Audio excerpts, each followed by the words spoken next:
Hello students, आप सब कैसे हैं। मेरी आशा होगी कि आप एग्ज़ाम की तैयारी बहुत अच्छे से कर रहे होंगे। आज है आपका 22 फरवरी, कल 23 फरवरी, परसों 24 फरवरी को आपको बोर्ड एग्ज़ाम है। ओनली प्रयागराज में एक ऐसा सेक्शन है जहाँ पे इस बार एग्ज़ाम नहीं होगा, ठीक है, 24 तारीख को। और सभी जगहों पे और सभी मंडलों में होने वाली है एग्ज़ाम।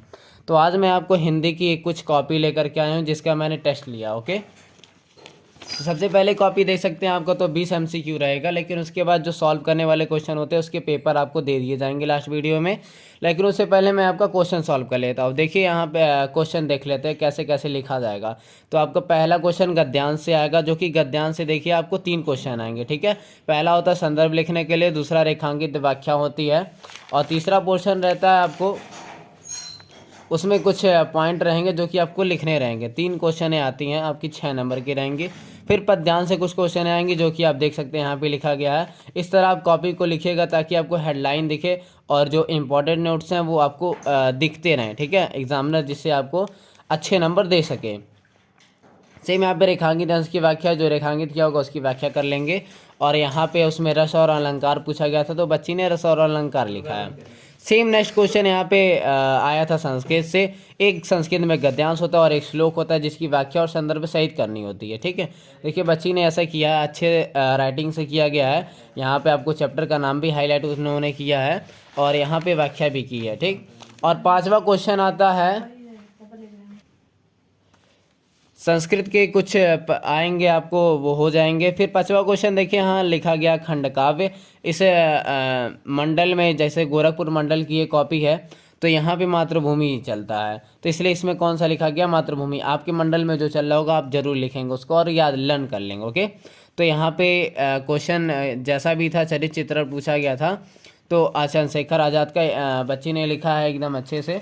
फिर उसके बाद आप और भी लिख सकते हैं, मतलब टोटल मिला के अच्छा रहे ताकि 3 नंबर आपको मिल सके। ओके, फिर उसके बाद जीवन परिचय आता है। जीवन परिचय लिखने का सही तरीका, जयशंकर प्रसाद को बीच में लिखते हैं। बच्ची ने थोड़ा सा गलत लिखा, साइड लिख दिया है, इसको जयशंकर प्रसाद को बीच में आप लिखेंगे।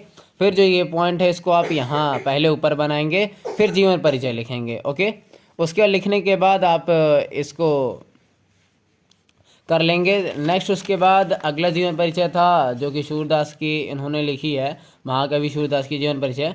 ये पोर्शन है, इसको आप ऊपर लिखेंगे।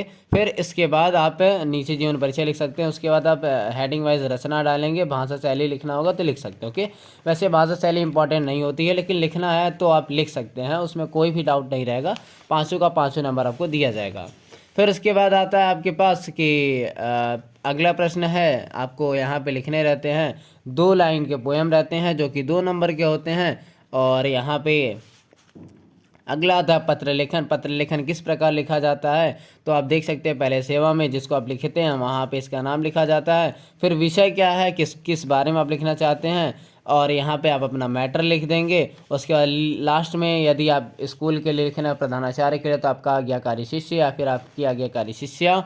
और या यदि आप मित्र को लिख रहे हैं तो आपका प्रिय मित्र लिख सकते हैं। यदि आप कहीं और लिख रहे हैं तो लिख सकते हैं, ठीक है। यहाँ पे दिनांक लिख सकते हैं, चूँकि ये आज ही मैंने टेस्ट लिया है इसलिए ये ऐसा है। ओके, और सेम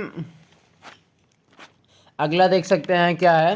और अगला प्रश्न उत्तर लास्ट 9 वाला है, जिसमें अंदर आता है 4 क्वेश्चन आएंगे संस्कृत के। उसमें से आपको 2 करने रहते हैं जो कि 2 नंबर के रहते हैं। ओके, तो आपको 2 नंबर के यहाँ से आपको क्वेश्चन मिल जाएंगे। फिर उसके बाद आता है निबंध लिखने के लिए, जो कि 7 नंबर का रहता है। तो लगभग आप 2 पेज का लिखेंगे निबंध, क्योंकि इस बच्ची ने लगभग 1.5 पेज का लिखा है, तो भी सही है, लेकिन 1.5 पेज के थोड़े से कम हो जाते हैं जिससे नंबर कट सकता है। ओके, 7 नंबर के होते हैं, तो लगभग एग्जामिनर चाहता है कि यदि आगे की क्वेश्चन सही रहती हैं तो पीछे वो थोड़ा सा नंबर काट लेता है। यदि आप 7 नंबर 2 पेज से ज़्यादा लिखे रहेंगे तो 7 नंबर से ज़्यादा आपको मिल सकता है। ओके, बच्ची लेकिन 1.5 पेज लिखा है, वैसे इनको 6 नंबर दे दिया जाता है, लेकिन आप पूरा लिखेंगे तो आपको 7 में से 7 नंबर दिया जाएगा। ओके, इसी तरह की कॉपी आप लिख करके आइएगा और एग्जामिनर आपको 100 में से 100 70 में से 70 ज़रूर देगा। 30 नंबर आपको स्कूल से मिलते हैं, जो कि ज़रूर मिलेंगे क्योंकि आपका स्कूल है। Okay, thank you for watching. मिलते हैं कल इम्पॉर्टेंट MCQ के साथ।